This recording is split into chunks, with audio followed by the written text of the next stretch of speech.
जय श्री माता जी।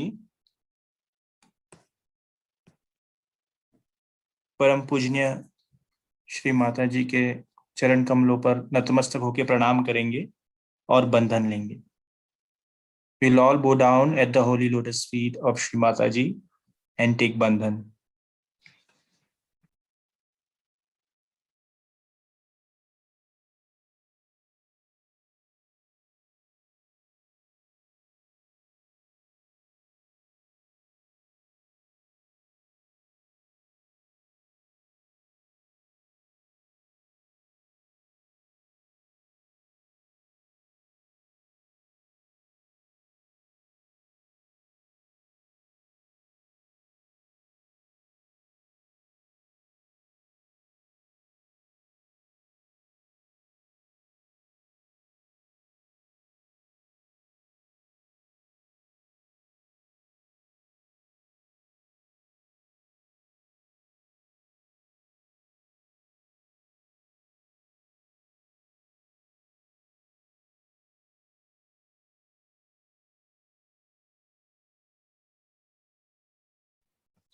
तीन महामंत्र और गणेश मंत्र।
संतुलन के लिए हम अपने दाएं हाथ को जमीन पर और बाएं हाथ को श्री माता जी की ओर रखेंगे. To balance ourselves, we'll place our right hand on Mother Earth and left hand towards Shri Mata Ji. प्रार्थना करेंगे, परम पूजनीय श्री माता जी कृपा करें और हमारे इड़ा नाड़ी को संतुलित कीजिए. Shri Mata ji, please balance our left channel.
अब हम अपने दाएं हाथ को श्री माता जी की ओर और बाएं हाथ को उठाकर आकाश की ओर रखेंगे. We'll place our right hand towards Shri Mata Ji and raise our left hand towards the sky. प्रार्थना करेंगे, परम पूजनीय श्री माता जी कृपा करें और हमारे पिंगला नाड़ी को संतुलित करें. Shri Mata ji, please balance our right channel.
अपने बाएं हाथ को श्री माता जी की ओर करेंगे. We'll keep both the hands towards Shri Mata Ji. We'll keep our attention on Sahasrara. हम अपने चित्त को सहस्त्रार पर रखते हुए प्रार्थना करेंगे, परम पूजनीय श्री माता जी कृपा करके हमें आपके चरण कमलों पर ध्यान करने की आनंद और गहनता प्रदान कीजिए. श्री माता जी, please bless us with the depth and joy of meditating at your holy lotus feet.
इसी ध्यान की स्थिति में हम परम पूजनीय श्री माता जी के प्रवचन को आत्मसात करेंगे. We'll continue to be in this meditative state and listen to Shri Mataji's speech.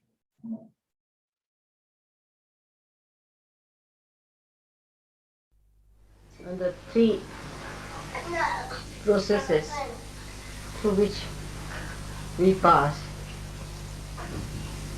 First is Vigraha Lakshmi. Actually, this is celebrated mostly on the 13th day of the moon, where they say that the housewife has to be given some present. And the best thing she can have is some sort of an utensil. So people give her some utensils. Actually, it's a very, I think, a mutual thing, because if you give an utensil, she's supposed to cook for you. It's a very sweet way of suggesting that you cook something for her. Then the 14th day is very important, because that is the day the goddess, as a power, because it was Kartikeya who killed Narakasura, the devil. And he was one of the worst of all. He could not be killed.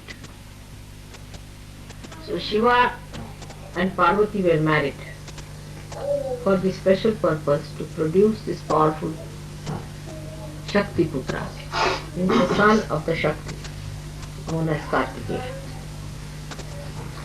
And he was just born to kill this horrible devil called as Narakasura. And he killed. That is the day, 14th day. It's something like Halloween that day. Because that is the day they open the gates of hell and put all the devils into hell. And that's why that day one has to rest in the morning time, as long, so that let all the devils be put in nicely. Because some of them might be hanging around. See, it's better to allow them to get out. I mean, in the realm that you are, you do not feel much there exists. But if you were in the realm of subconscious area or collective subconscious, people see even some of the spirits and also can feel their existence. They see the black spots and all that. So, that day is very dangerous. But because Narakasura was killed, people celebrate it. That celebration is expressed next year, next day, which that day is the day of Diwali, they say. That is the day they also worship Lakshmi, because they think that from the sea, as I told you last time. Then the day of the new year comes in afterwards. Because in India, in the north, that's the time people finish their crops, and they found that day was very good to celebrate the new year. And that is actually more sort of, you can say, is a social thing in India. We need not use that. Whatever suits us, you can have your own New Year, because in the south, in say in Maharashtra, they have another New Year, as I told you, where Shalivahana, his dynasty, started another calendar and they celebrate that. So all these things are, nothing is rigid about anything. One must know, nothing is rigid. Rigidity comes from ignorance. It's all for you, for your joy and happiness. The whole festival system is for your happiness and not for the happiness of the time or date. It's for you. So it should be adjustable according to your needs and understanding, and also according to your national way you live. There should be no addiction to any particular type of culture or particular type of ideas. It's all for you. All these festivals are for you, not for gods. They don't have these festivals. It's only for you people these festivals are there. And when you celebrate them, that's only for your joy and your happiness. And that's how you should celebrate, in a way that gives you the greatest amount of happiness. And the festivals, all the festivals of the world must be celebrated. The more you are festive, the happier it is. Why miss the chance? You see? So as Sahaja Yogi, you can celebrate. You can't push yourself in, John. Just move a little this side, I think. Yeah, just move a little. So, as a Sahaja Yogi, you don't belong to any particular caste or community anymore now. You belong to universal caste. Once you start belonging to the universal thing, then you can celebrate all the festivals of all the religions and have the best of it. All the year round you can celebrate all the festivals, know about them. The more you know, the better it is. And have all kinds of sweets, whatever you use, whatever type you use, in whatever areas and countries and cultures. And that's how we have to be more festive. Now, the last day is very important. It's a very universal day, I should say, called as Bhaiyadvij. It's the, or they call it also in Marathi Bhaubij in different names. It's the brothers and sisters day. Now, the brothers and sisters relationship has to be very, very strong. And the purity of that relationship is to be maintained. It is not necessary that you should be born as brothers and sisters. Not necessary. But you are born, because if you are realized souls, you are born as brothers and sisters. So that purity must be maintained in the society of Sahaja. Very important. That we should try to develop this situation that brothers and sisters are something very pure. Their relationships are very pure. And they should not be at all challenged. It is so much so that even if you call somebody your brother, he is your brother. And the more you develop this relationship, the better your left Vishuddhi will be. Because left Vishuddhi is the relationship with God as a brother or with the goddess as a sister. So, Sri Krishna's sister, as you know, was born to Nand. And Sri Krishna was himself born in a prison. So there was an exchange that took place. They had to replace her in his place. And then when Kamsa, the uncle of Krishna, tried to kill that girl, she went into the sky and like a lightning she said that your killer is still living in Gokul. He's still there. So this lightning that we see is representative of that power which we call as Vishnu Maya, is the sisters. If your sisterly feelings towards women are good and strong, your left Vishuddhi will be very good. It has many other qualities. For example, a person who has a very good left Vishuddhi is a very confident person. Not only that, but whatever he says comes out true. Even by mistake he says something, it comes true. It's a very powerful center, left Vishuddhi is. Such a person whenever he'll speak, to say criticize something or to cut down something or to be against something, then it has the power to crash all that he doesn't want. See, like you can say Christ, his left Vishuddhi is expressed through his relationship with Mary Magdalene. When he stood up and said that those who have not committed any sin can stone her, this is his thought.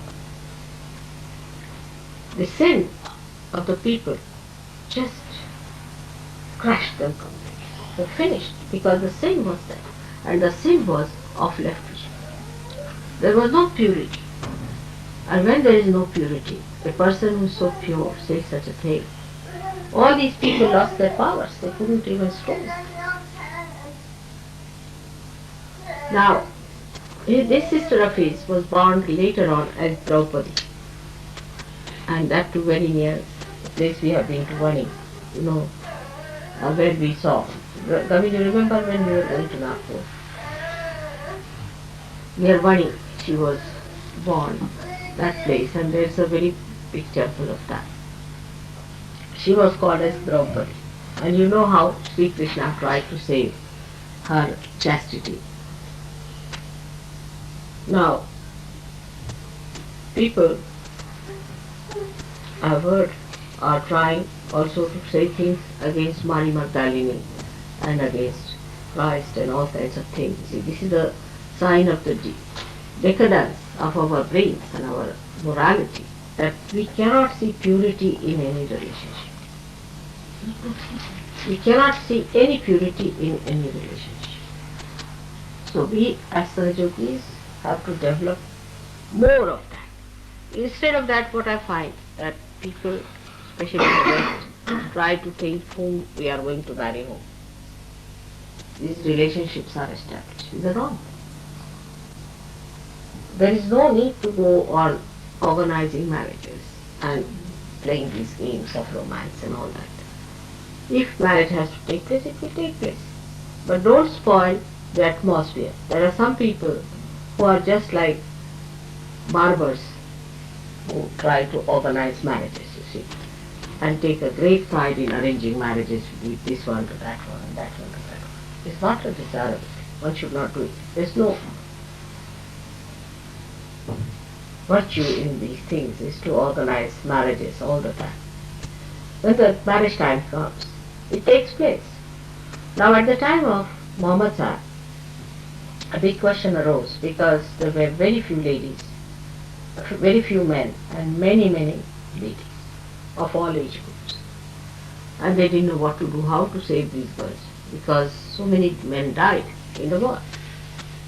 So then they asked what to do now at this juncture. I mean, a position when such a catastrophe is there and so many women are there and very few men, then he said, all right, you can marry 4 or 5 wives. And you can marry any age group. Because if you have to live with dharma, means marriage, means collective sanction, not without marriage. So he said, all right, you can even marry 5 times, but you must marry. Without marriage you cannot live. And that is why he was particular that every person should be married and should have no relationship without marriage. It was sin. Instead of that, now Muslims think that it is their right to marry 5%. I mean, when the men are more and women are less. Is that wrong? You have to find out a solution. And at that time, the relationship between even the sisters and brothers, he had to delimit because there was a big problem. So he said, all right, the children born of the same parents cannot marry, but cousins could marry. That time. Now that time is changed. All right. It's not that time. We are not on war. There's nothing happening like that. There's no such problem. So let us develop now our pure relationship of brothers and sisters. Actually, first time when we had this Diwali function, I asked people to find one sister for yourself. Every gentleman must have one sister. To find out one. And then that is the day I said, let us start this way. That next time when we meet on another day called as, that's a Purnima, Rakhi Purnima, that you tie the Rakhi in the hand. The same brothers and sisters. In India also we did like that, and it worked very well. So, but there the relationships are so strong. Once Dhumar, you see, I think tied it to Raulbai. And now even if I say something to Raulbai, he doesn't like. It is to that extent. It's so sweet, you know. And even Dhumar's wife respects Raulbai as an elder sister. You see, it's very sweet. Like that, many relationships are established. And next year, I think Raulbai became the sister of one of our trustees who is no more there. And she always carried on all that relationship, and they also.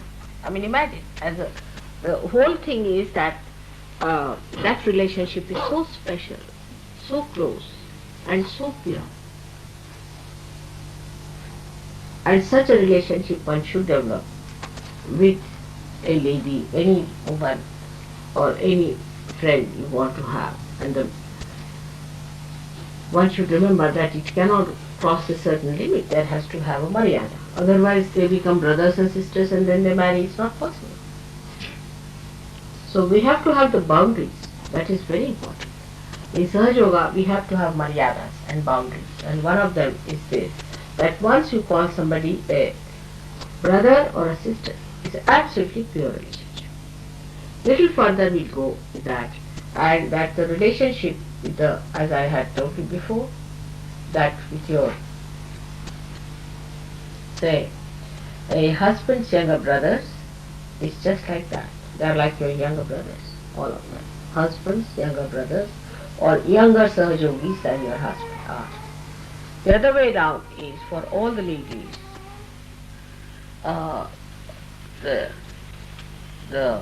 we can say all the men, their wives, elder ladies, elder to wives are like sisters, elder sisters. I mean, this relationship is so sweet and gives you a certain amount of understanding how much distance is kept with whom to be free and with whom to have the distance.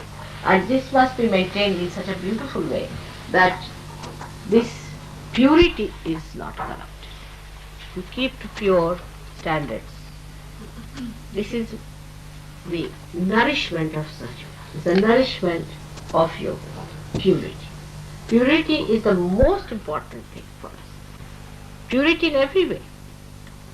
If you are pure, you will not do anything that is fake. That is, we can say, that is not pure. So first of all, you will be pure yourself. And you will accept purity. You will appreciate purity. Stand by purity. Any impurity you will not collaborate with or try to compromise with. That's why purity is your mother's name. You know that my name is purity. And this purity is such that it pures everything. It just purifies. The purity should be such that it should purify. Otherwise that purity has no meaning. For example, a soap purifies, alright? But you don't purify the soap. You clean the soap. I mean, some crazy people might be. I know some people who even wash the tap and also the water. And that's why this water, which is the purifier. Water is the purifier. Water purifies us physically. And also our poisons are driven out of our liver also by water. Water is a very great element in removing all problems. You use water for so many things, you know how you work out. So this Lakshmi, which is purification, was born out of water. That's why she was called as Mary, as I told you. And I am also called as Meera, meaning born out of water. So one has to understand that today's message is that we inculcate purity. We should not cheat ourselves. It's really easy to cheat, but we should inculcate purity within ourselves as a matter of our own achievement, as our own decoration, as our own beauty, and not just because it's a laborious thing or it is a very hard thing, not like that. It should be achieved with great pleasure and happiness. How do we like to have a bath and to be clean and to be presentable? In the same way, we should try to clean our thoughts. Just by paying attention to them, you can clean them. Thoughts must be made clean. First of all, why have thoughts at all? But even if you have clean and pure thoughts.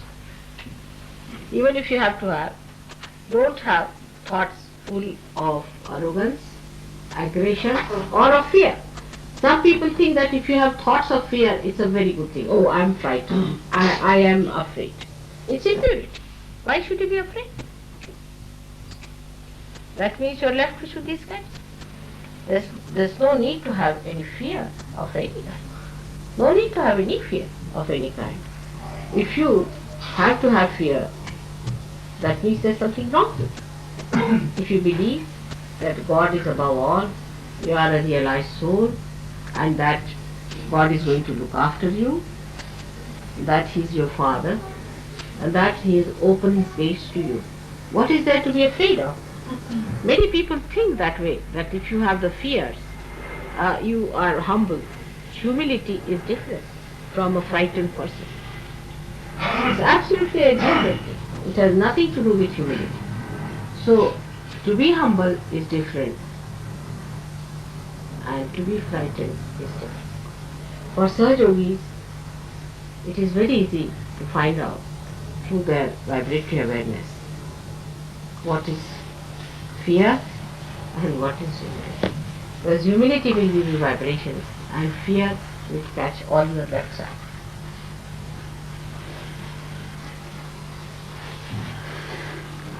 So, our purification of our mind comes through certain methods of understanding ourselves. First of the understanding one has to have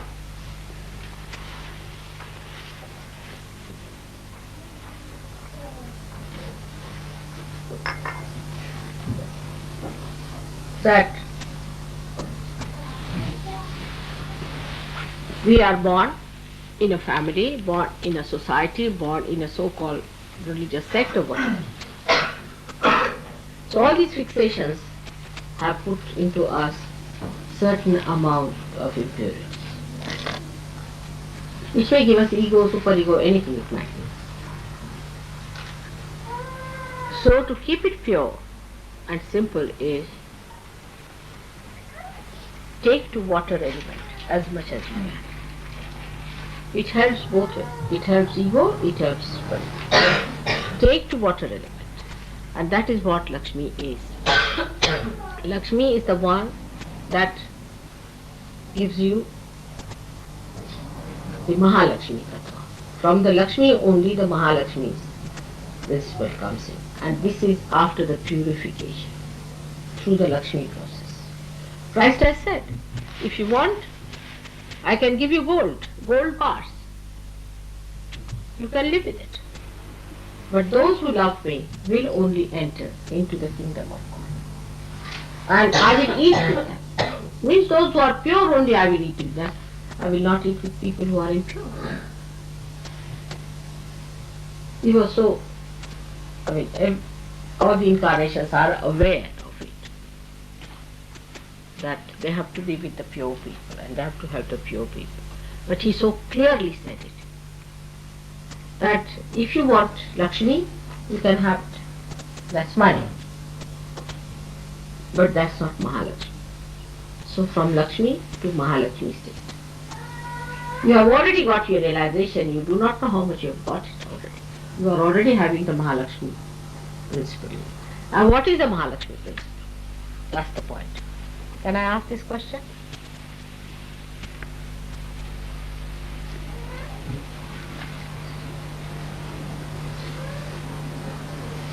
What is the Mahalakshmi principle within you? Desire for the spirit. Desire for the spirit. No, but you have a power. You have got Mahalakshmi's powers within you. Do you know that? Pleasure it gives you. Pleasure it gives you. The what? The pleasure it gives you. The pleasure? Yes. No. This is the power of giving realization. Go ahead, Steve. You should know. Pleasure is not a power. Pleasure is what you are enjoying. But it you have a power of Mahalakshmi. Huh? That's right. It's just the sustaining power. That's no power. Power of studying the Power means you have that power to do something. redemption. The power to spread Sahaja. Huh? The power to spread Sahaja. That's rather vague. Particular one. Deep realization.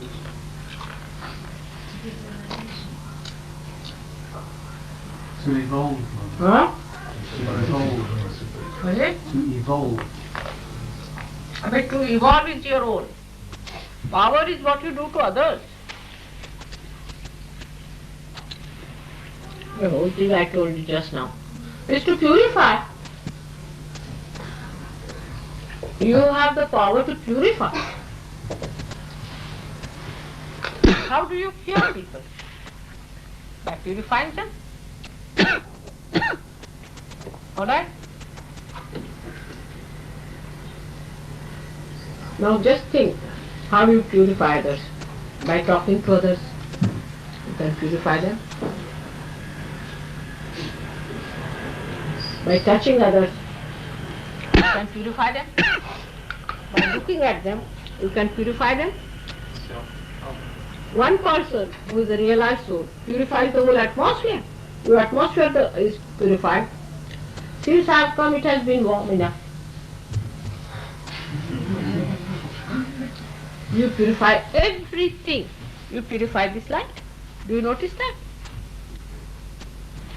You awaken the light.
जय श्री माता जी। परम पूजनीय श्री माता जी, हमें पवित्रता की शक्ति प्रदान करने के लिए और आज के ध्यान के लिए आपको अनंत कोटि प्रणाम। Shri Mata ji, thank you for blessing us with the powers of purity, and thank you for today's meditation.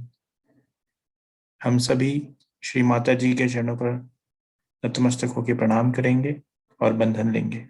We'll all bow down at the holy lotus feet of Shri Mata Ji and take बंधन। जय श्री माता जी।